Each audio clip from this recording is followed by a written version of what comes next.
এবার রকস্টার জিদের ভক্তদের নোংরামি শাকিব খানের দরদ নিয়ে। হ্যাঁ ভিউয়ার্স, এবার রকস্টার জিতের ভক্তদের নোংরামি মেগাস্টার শাকিব খানের দরদ নিয়ে। তো অবশ্যই এই বিষয়টা নিয়ে আমরা কথা বলবো, তো ফুল ভিডিওটা দেখতে থাকি। ভিউয়ার্স, আবারও কিন্তু জিতের ভক্তরা পাগলামি শুরু করেছে, জিতের মতো পাগলামি শুরু করেছে জিতের ভক্তরা। মেগাস্টার শাকিব খানের দরদ নিয়ে কিন্তু জিতের ভক্তদের পাগলামি শুরু হয়ে গেছে।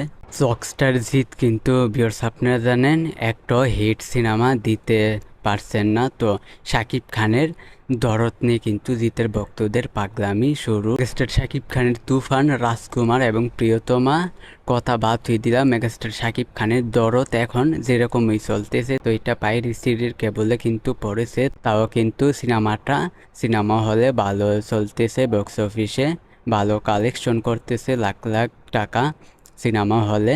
রকস্টার জিতের সিনেমা কিন্তু শখ হয় আপনারা জানেন, তো জিতের সিনেমা কিন্তু এই দরদের সমানও কিন্তু মনে হয় চলে না কোনো রকম সিনেমা। জিতের এই দরদের সমানও কিন্তু মনে হয় না চলে জিতের সিনেমা, শখ হয় আপনারা জানেন। এই দরদ সিনেমা কিন্তু যেরকম চলতেছে, তো জিতের কোনো সিনেমা মনে হয় না এরকম কোনো সময় চলেছে। রকস্টার জিতের ভক্তরা কিন্তু পাগলামি শুরু করেছে। শাকিব খানের দরদ যেরকম সিনেমা হলে চলতেছে, তো জিতের সিনেমা মনে হয় না এরকম চলে।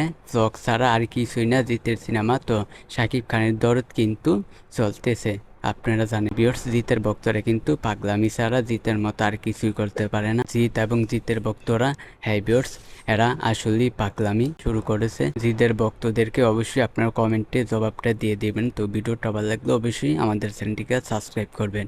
আজকের ভিডিও এই পর্যন্ত, পরের ভিডিওর জন্য সবাই অপেক্ষা করতে থাকেন।